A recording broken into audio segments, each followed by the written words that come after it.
Hello everyone, welcome to our YouTube channel. हमारा आज का session again MCom entrance practice set पे है और ये जो मॉडल पेपर और सैम्पल पेपर्स हम अपलोड करें ये एग्जाम पॉइंट ऑफ व्यू से बहुत रेलेवेंट है। अच्छा, बहुत सारे स्टूडेंट पूछते हैं कि मैम ये किस यूनिवर्सिटी के लिए, तो ये हर एक यूनिवर्सिटी के लिए इक्वली रेलेवेंट है क्योंकि हर यूनिवर्सिटी में जो कॉमर्स का पोर्शन होता है वो एटलीस्ट 70 to 90% कवर करता है। तो ये सारे क्वेश्चन ही आप लोगों के लिए रेलेवेंट है, आप किसी भी यूनिवर्सिटी के लिए प्रिपरेशन कर रहे हो। अच्छा, अगर आपको हमारी ये सीरीज़ जो हमने स्टार्ट की है यूज़फुल लग रही है तो प्लीज़ आप लोग वीडियो को लाइक करके कमेंट करके सपोर्ट ज़रूर करना सो दैट हम इस सीरीज़ को कंटिन्यू कर पाएँ। तो चलो फिर जल्दी से अपना आज का सेशन स्टार्ट करते हैं एंड आज के क्लास की PDF भी आपको हमारे टेलीग्राम चैनल पे मिल जाएगी। देखो, हमारे पास सबसे पहला क्वेश्चन है the industrial policy resolution was passed first in, ये लर्न करने वाला क्वेश्चन है, इसका आंसर होगा 1948। Next is accounting work begins with dash and ends with dash to the users. No doubt जो अकाउंटिंग का पूरा प्रोसेस है वो स्टार्ट होता है बिजनेस ट्रांजैक्शन से और ख़त्म होता है यूजर्स को कम्युनिकेट करके, जो कि हमारे पास ऑप्शन डी में दिया है, तो करेक्ट आंसर होगा डी। नेक्स्ट, आपको लिस्ट 1 एंड लिस्ट 2 को मैच करना है। लिस्ट 1 में फोरकास्टिंग टेक्निक दी है और लिस्ट 2 में एप्लीकेशन दिया है। इकोनोमेट्रिक मॉडल्स ऑप्शन देखते हैं, predicting next quarter sales based on 4 years of previous sales. ये हम कहाँ करते हैं? टाइम सीरीज एनालिसिस में करते हैं ना। टाइम सीरीज वैसे तो अभी तक हमने पढ़ाया नहीं है, बट टाइम सीरीज एनालिसिस में ये हम करते हैं कि अगर अगले क्वार्टर की सेल हमें प्रिडिक्ट करनी है तो फिर वो हम पिछले साल की सेल से प्रिडिक्ट करते हैं। अच्छा, दूसरा ऑप्शन क्या दिया है? Predicting change in car sale as a result of change in tax laws. यहाँ एक वेरिएबल डिपेंडेंट है और एक इंडिपेंडेंट है, ऐसा हम कहाँ करते हैं? रिग्रेशन मॉडल में। Next, seeking factors that will predict a certain level of sales. No doubt econometric models की बात करें तो उसका करेक्ट आंसर यही है कि seeking factors that will predict a certain level of sale. Econometric model में हम ये करते हैं कि अलग अलग फैक्टर्स को डिटरमाइन करते हैं जिनके बेसिस पे हम सेल्स को डिटरमाइन कर सकते हैं। एंड लास्ट दिया predicting next year sales of industrial lasers, ये हम करते हैं सेल्स फोर्स कॉम्पोजिशन में। तो ए का आंसर है 3, बी का आंसर है 4, सी का आंसर है 1 और डी का आंसर है 2, तो करेक्ट आंसर होगा A. Next, globalisation means adopting a global outlook, earning profits from export, setting off firms branches in different state of same country, attracting foreign investment. Correct answer होगा A, adopting a global outlook. Next, question number 5 वैसे cut कर देने लायक है क्योंकि अब VAT की जगह क्या एप्लीकेबल है? GST।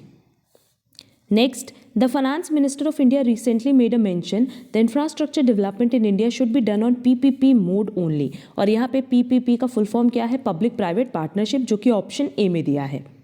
Next, the law of partners is contained in no doubt Indian partnership act 1932, जो कि ऑप्शन डी में दिया है।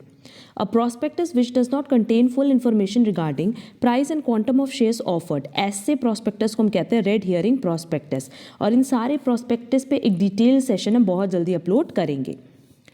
If a firm purchased a building for rupees 10 lakh but regards it as worth rupees 15 lakh, what would be the cost concept requires a building to be recorded? Cost concept यही बोलेगा कि आपको अपनी building उतने पे ही record करनी है जितने पे आपने परचेज किया है, प्लस अगर डेप्रिसिएशन है तो उससे आप लेस करोगे। तो पहला 3 ऑप्शन नहीं होगा, ₹10 लाख इनिशियली और उसके बाद फिर आप उस पर डेप्रिसिएशन डिडक्ट करते जाओगे। कॉस्ट कंसेप्ट यही कहता है कि जितने पे आपने खरीदा है उतने पे ही रिकॉर्ड करना है। Next, duty drawbacks are extended to the exporters by the ministry of finance, ministry of commerce, ministry of corporate affairs, ministry of MSME। Correct answer होगा मिनिस्ट्री ऑफ फाइनेंस। इसमें बहुत सारे क्वेश्चंस लर्न करने वाले तो साथ ही साथ लर्न कर लेना। अगेन लिस्ट 1 लिस्ट 2 मैच करना है और इस तरह के क्वेश्चंस आप एग्जाम में देखोगे ना तो बहुत सारे कवर करते हैं। हमारे पास प्रिंसिपल्स ऑफ इंश्योरेंस दिया और उसका एक्सप्लेनेशन दिया है। फर्स्ट है उबेरमी फेडी। अब इसकी बात करें तो ये किससे मैच करेगा? यहाँ म्यूचुअल ट्रस्ट से। नेक्स्ट हमारे पास इंश्योरेबल इंटरेस्ट। इंश्योरेबल इंटरेस्ट हो गया legally recognised relationship. Indemnity, promise to compensate loss, and causa proxima, immediate cause, that is option D correct है। नेक्स्ट, भारत निर्माण plan is associated with development of rural infrastructure. ये सब question हमने discuss पहले भी किया हुआ है, बस अब साथ ही साथ लर्न कर लेना। The difference between the average total cost and average fix cost, कह रहा है कि average total cost minus average fix cost करेंगे तो क्या आएगा, एवरेज वेरिएबल कॉस्ट, जो कि ऑप्शन सी में दिया है। Next, according to which one of the following conventions of accounting stock in trade is valued at market price or cost price whichever is lower। ये पॉइंट भी हमने already discuss किया हुआ है। ये होता है ड्यू टू प्रूडेंस और कंजर्वेटिज्म, क्योंकि कंजर्वेटिज्म कॉन्सेप्ट में कहता है कि आपको लॉस रिकॉग्नाइज करना है पर प्रॉफिट रिकॉग्नाइज नहीं करना है। लेट से हमारी कॉस्ट प्राइस है 10 और मार्केट प्राइस है 12, तो हमें दिख रहा है कि 2 रुपये का प्रॉफिट है तो हम इसको इग्नोर कर देंगे। बट अगर मार्केट प्राइस 8 रुपीज़ होती है तो हमें दिखता कि ये 2 रुपये का लॉस है, तो हम कितने पे रिकॉर्ड करते हैं, 8 रुपीज़ पे। नेक्स्ट, इलास्टिसिटी ऑफ डिमांड पे हमने डिटेल डिस्कशन किया हुआ है। It is the measure of, ये बेसिकली किसका मेजर है कि क्वांटिटी डिमांड में कितना चेंज हो रहा है due to change in price level, जो कि ऑप्शन सी में दिया है, क्योंकि यहाँ देखो रिलेटिव चेंज है और फर्स्ट में एब्सोल्यूट चेंज है। एब्सोल्यूट चेंज की बात नहीं करते हैं, रिलेटिव चेंज की बात करते हैं कि relative change in quantity demanded as a result of relative change in price level, that is option C correct होगा। नेक्स्ट, अगेन 2 हमारे पास लिस्ट दी है, उसको आपको मैच करना है। मेरी पार्कर फॉलेट, इनका है integration theory, Henry Fayol 14 principles of management, Elton Mayo human relation, F W. Taylor scientific management, और ये कॉम्बिनेशन दिया हुआ है ऑप्शन बी में।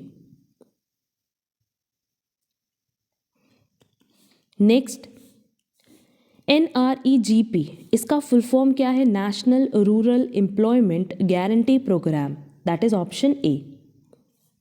The Indian trade union act was passed in 1926। Grapevine reforms, grapevine refers to a term used in relation to informal communication, ये हमने last practice set में भी डिस्कस किया था। Question number 20, again list 1 list 2 match करना है। अमर्टाइजेशन, अमर्टाइजेशन basically किसके लिए होता है, इनटैंजिबल एसेट्स पे जो वैल्यू डिक्रीज होती है उसको हम कहते हैं अमर्टाइजेशन। ऑप्शन देख लेते हैं, diminution in the life of the asset due to the excessive use, exhaustion of natural resources, expiration of tangible assets, expiration of intangible assets, that is option 4 होगा। अब डेप्रीसिएशन की बात करें तो डेप्रीसिएशन किस पे लगता है, टैंजिबल एसेट पे, तो 3 होगा।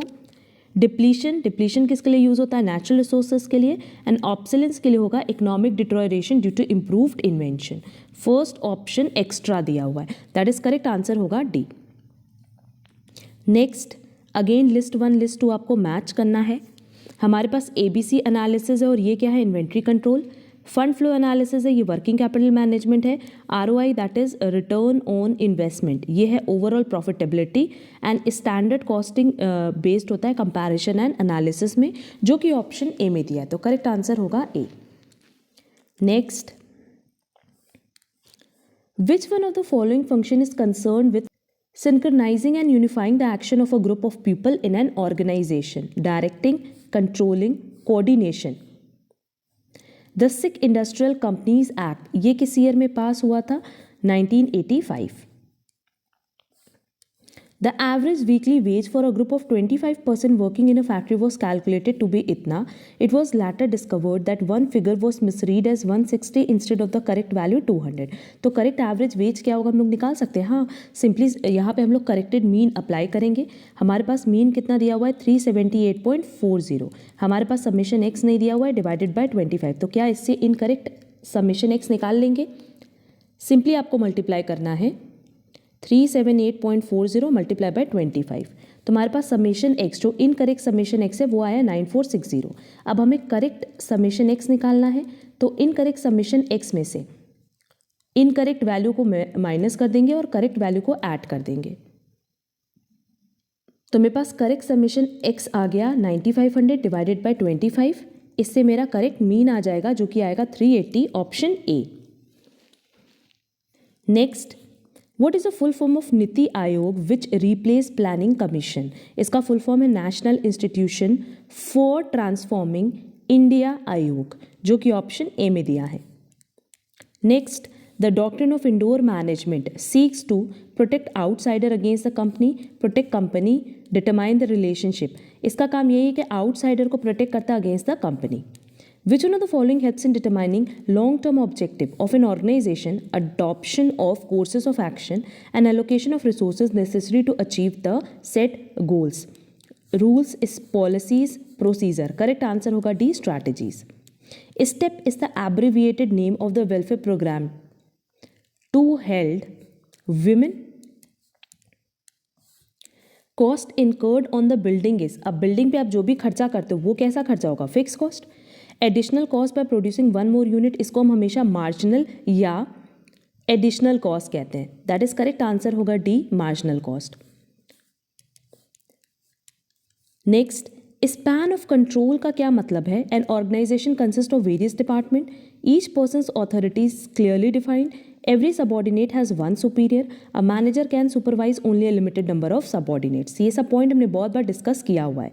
जीरो बेस्ड बजटिंग ये यूएसए में किसने इंट्रोड्यूस किया था? जिमी कार्टर ने.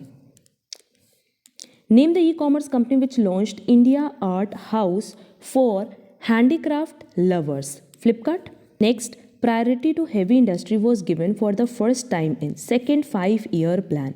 हम बार बार बोल रहे हैं कि इस पेपर में बहुत सारे क्वेश्चंस लर्न करने वाले हैं, तो साथ ही साथ लर्न करते जाना. अपॉर्चुनिटी कॉस्ट को हम और क्या कहते हैं? Alternative cost. Under perfect competition company in the long run, perfect competition हो या इम्परफेक्ट कॉम्पिटिशन, लॉन्ग रन में कंपनी क्या अर्न करती है? Normal profit.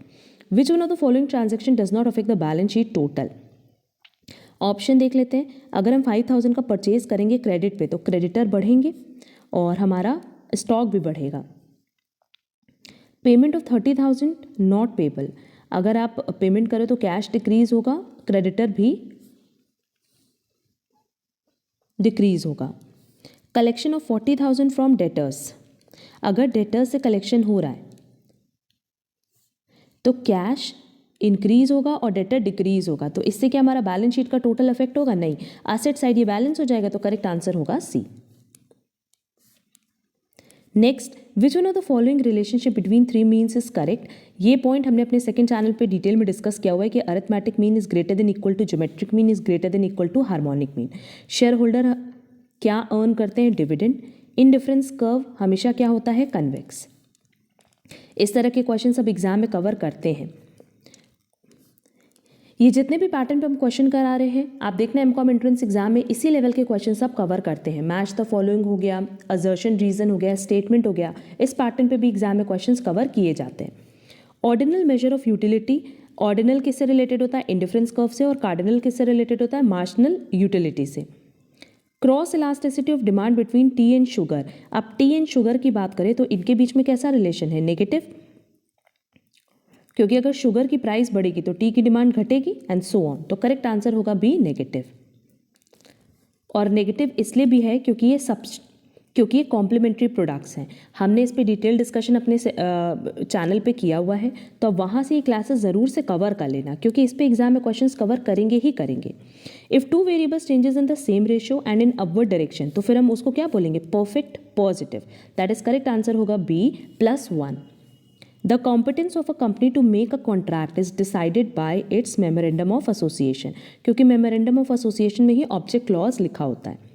In foreign trade, what is a price quoted by a supplier which includes all charges incurred up to door delivery of goods to the buyer? इसको हम कहते हैं Franco price. The NABARD is planning to organize financial literacy and awareness program in Odisha. A company with paid up capital of 5,000 shares of rupees 10 each has a capital turnover of 4 times with a margin of 8% on sales. What is the return on investment of the company? अब ये देखो, ये तो simple है. कह रहा है कि अगर मार्जिन 8% है ऑन सेल्स और कैपिटल टर्नओवर 4 टाइम्स है, तो सीधे 8% इंटू 4 कर देंगे तो ROI आ जाएगा, रिटर्न ऑन इन्वेस्टमेंट. तो करेक्ट आंसर होगा B, 32%. Next, the blue revolution, ये किससे रिलेटेड है? ये फिश प्रोडक्शन से रिलेटेड है और ये भी हमने अपने चैनल पर डिस्कस किया हुआ है. Under which principles all the rights of an insured are transferred to insurance company after making payment of claim? Subrogation, utmost good faith, contribution, average clause. किस प्रिंसिपल में ऐसा होता है कि सारे राइट ट्रांसफर कर दिए जाते हैं? सब्रोगेशन प्रिंसिपल में. Next, Messrs ABC Limited forfeited 20 shares of 10 each, rupees 8 called up, on which X had paid application and allotment money, rupees 2 and 3 respectively. These shares were reissued to Y at rupees 6 each, fully paid. What was the balance in share for future account before the shares वर री issued. Share री issued के पहले कितना होगा, देखो कह रहा है कि 10 में से 8 कॉल्ड अप है और 8 में से यहाँ आपने 5 का पेमेंट किया है, तो कितने का पेमेंट नहीं किया है, 3 का पेमेंट नहीं किया है। अब इस 8 में से आपने कितने का पेमेंट किया है, 5 का, तो जितने का पेमेंट करेंगे वही शेयर फॉर फ्यूचर में दिखेगा, तो 20 इंटू 5 करेंगे तो कितना दिखेगा, 100। करेक्ट आंसर होगा सी। डिसइन्वेस्टमेंट का मतलब क्या होता है, offloading of government shares to private companies. Statutory liquidity ratio, ये क्या होता है, ये एक तरीके का क्रेडिट कंट्रोल मेथड है जो कि कौन यूज करता है, RBI. Next, economic survey is published by ministry of finance. A growing country is one with rising GNP at constant price, rising GNP at current price, constant GNP, cooperative farming। Correct answer होगा ए, rising GNP at constant prices। Mixed economy का क्या मतलब है, mixed economy का मतलब है जहाँ पे पब्लिक सेक्टर भी हो और प्राइवेट सेक्टर भी हो। देयर इज को existence of public sector along with private sector. Next, WTO came into existence at the conclusion of which round of GATT-Marrakech? Which of the following items would not appear in a company's balance sheet? Option देख लेते हैं। Value of stock तो आएगा, total issued capital भी आएगा, cash held भी आएगा, but revenue नहीं आएगा, ये आएगा हमारा पीएल अकाउंट में। Next, gross domestic capital formation is defined as flow of expenditure incurred, production exceeding demand, net addition to stock after depreciation. Depreciation के बाद जो नेट एडिशन होता है उसको हम कहते हैं gross domestic capital formation. Demonstration effect का मतलब होता है देखा देखी, जो हमने बताया भी था। Effect of advertising, imitating effect of consumption, effect of entertainment, effect of an experiment. Correct answer होगा B, imitating effect of consumption. Devaluation of a currency का मतलब क्या होता है, reduction in the value of a currency vis major internationally traded currency, permitting the currency, fixing the value of currency. No, अगर हम devaluation की बात करें तो जो दूसरी करेंसीज हैं उनके कंपैरिजन में जब आपकी करेंसी की वैल्यू का रिडक्शन होता है तो उसको हम कहते हैं devaluation of a currency. Next, NASDAQ, इसका क्या फुल फॉर्म है, इसका फुल फॉर्म है national association of securities dealers of automated quotation, जो कि ऑप्शन बी में दिया है। Prior to its nationalisation SBI को हम किस नाम से जानते थे, imperial bank. Gilt edged market का क्या मतलब है, इसका मतलब है मार्केट ऑफ गवर्नमेंट सिक्योरिटीज, जो कि ऑप्शन बी में दिया है। Expand the term LIBOR, LIBOR का फुल फॉर्म है London interbank offered rate. The wealth of nation was written by Adam Smith. Interim liquidity adjustment facility involved adjustment of repo rate, reverse repo rate, bank rate। ये repo rate का भी adjustment करता है, reverse repo rate का भी adjustment करता है, तो करेक्ट आंसर होगा D. Next, regional comprehensive economic partnership is a proposed free trade agreement between the member countries of SAARC ASEAN. Correct answer होगा B. The central banking functions in India are performed by the RBI। Next, the recovery management of NPA is a subject matter of fiscal responsibilities, Basel II norms, SARFAESI Act 2002। अब recovery management of NPA वही देखता है, तो correct answer होगा C। The currency convertibility concept originated in its original in Well Agreement, Bretton Woods Agreement, तो option B correct होगा। When there is a limiting factor, usually decision is based on, usually किस पे decision based होता है, जब factor limiting होता है तो contribution per unit of limiting factor पे ही based होता है, हमने cost में पढ़ाया भी है। In which of these distribution the variable is continuous, binomial, Bernoulli, Poisson। अब continuous की बात करें तो normal distribution। Who formulate monetary policy in India? RBI। Again हमारे पास दो लिस्ट दी है और आपको दोनों को मैच करना है। पहला कॉन्सेप्ट है, फिर एक्सप्लेनेशन है।